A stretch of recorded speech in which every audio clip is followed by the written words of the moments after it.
Welcome back. For many of us, travel seems like a distant memory, with thoughts of lying on a beach, pina colada in hand, up there with winning the lottery, really. So what do you do when you can't go on holiday? Well, you can reminisce about them, of course, and that's exactly what best-selling novelist and travel writer Michelle Walsh-Jackson is doing in her brand new podcast, The Novel Traveller. She joins us now from her very exotic, very tropical town of Howth. A very good morning to you, Michelle. Good morning, Michelle. Lovely to see you, Anna and Simon. Thanks for having me on. Delighted to have you, Michelle. As I said in the introduction, we can't go on holidays, but there's no reason why we can't talk about favourite destinations, bucket list stuff. In terms of travel, when the world opens up again and we're all vaccinated and we're all excited about, visiting new countries and cities, what changes do you think will be long-lasting beyond COVID, Michelle? Well, I do think, a travel passport of some sort, we will see something like that emerging. I mean, some countries like Ethiopia, if you leave them, you do require to show that you've been vaccinated. So it's not something completely new. The use of masks is something that the Asians have done for years on airplanes. I was in China a couple of years ago, and nearly everyone on the plane had one. So there will be slight changes, but we have to remember that travel will continue. People are pioneers, adventurers, and we love travel. And this too shall pass. It's very difficult at the moment to be positive. Yeah. But we have to remember the human spirit. We will keep travelling. We will. Well, we've been asking every guest over the last 12 months, Michelle, how has lockdown been for them? And for you, and for someone who makes their living writing about travelling, you haven't been able to do it for 12 months. So is that where the inspiration came from for the podcast? Yeah, well, it did. It did actually, because, I had a travel slot regularly with Ivan Yates on News Talk, and of course with the lovely Elaine Crowley on The Elaine Show. I'd be on every 2 weeks there with Travel Tuesday. So, I'm still doing them, but it's taken a different turn. So I had to be more creative. And I decided to turn the tables on Ivan. And suddenly I thought, well, why don't I do this with lots of other interesting guests and listen to their stories, because everyone loves hearing about different places and funny stories they've had and things they've seen. So I've caught up with a few other friends, and I've got a great lineup of guests. The podcast goes out every Friday.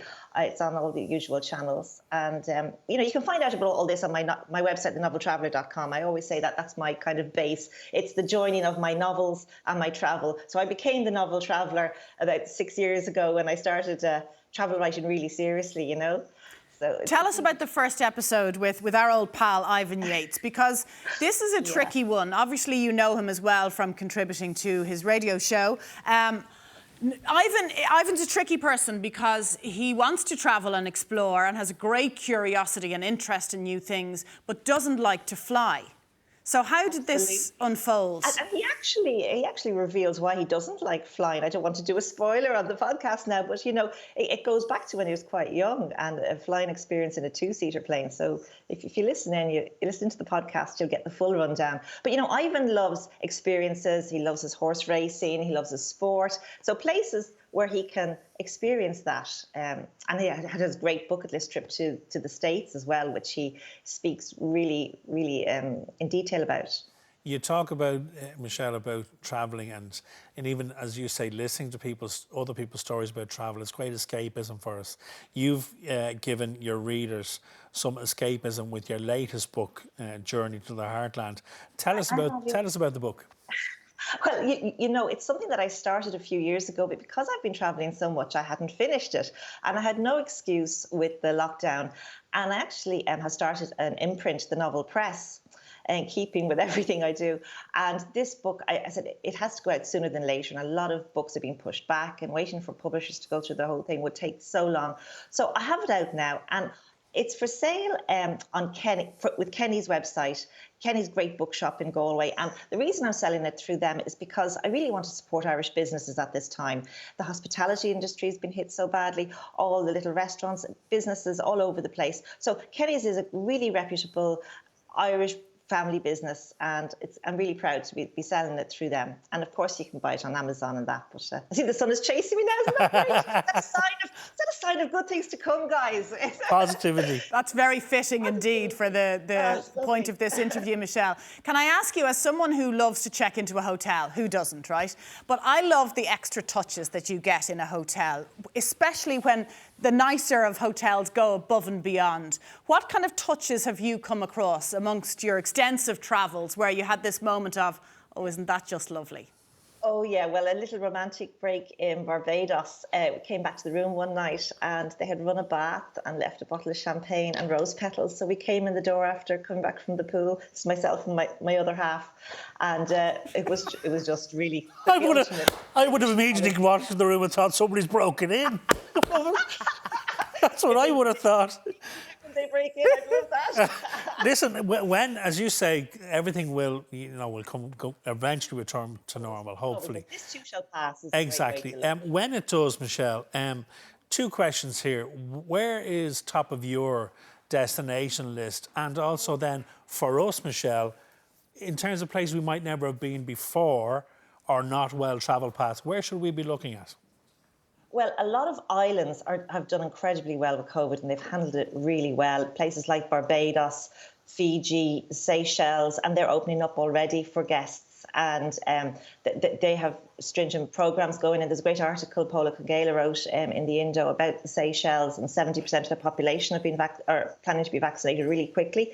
So, countries like that will be really great bucket list destinations. They sound incredible, don't they? They really do. You're really putting us in the mood for travel. This is your 8th book, Michelle, is it? This is my 8th. And my other novels are they all have a number in them, and they're set in different places, like 4 a.m. in Las Vegas, 5 Peppermint Grove, 2 days in Biarritz. But this book is called Journey to the Heartland because it was like a journey to my own heartland over the last few years. I went on a remarkable trip with my father through Oklahoma, and we stayed in ranches, and we kind of integrated with all the Indian, Native American culture, and we learned an awful lot on that process. And I learned a lot about myself traveling with my father.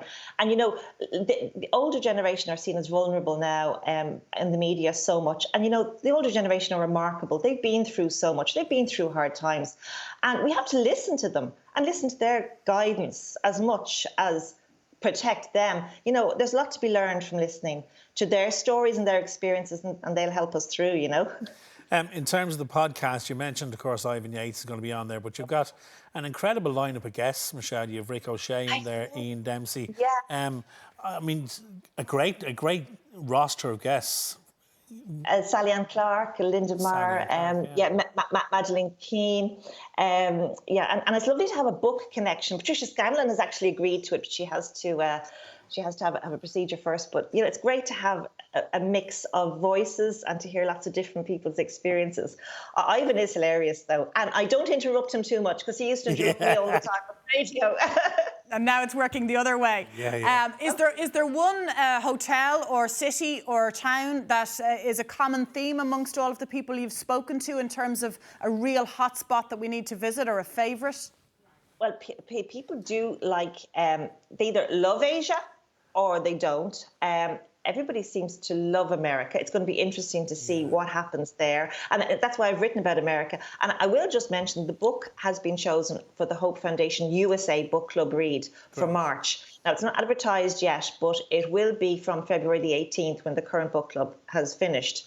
So I'm the first Irish author that's been chosen for their USA book club. So I'm very proud of that. Congrats. And with the American-Irish connection, it's lovely. Well, listen, Michelle, continued success. Can't wait to dig into the podcast. Thanks for joining us. Thanks, Michelle. Thanks so much for having me. Bye, guys. Pleasure. Now, a reminder that Michelle's new podcast, The Novel Traveller, is available on goloudnow.com, or you can get her new book, Journey to the Heartland, on Amazon or kennys.ie. The lady radiates positivity. She does, doesn't she? Up next, we're Sunshine talking in the fashion. window. Why have I still got my arms out? No idea. See you after the break. Please, don't be long. Come back.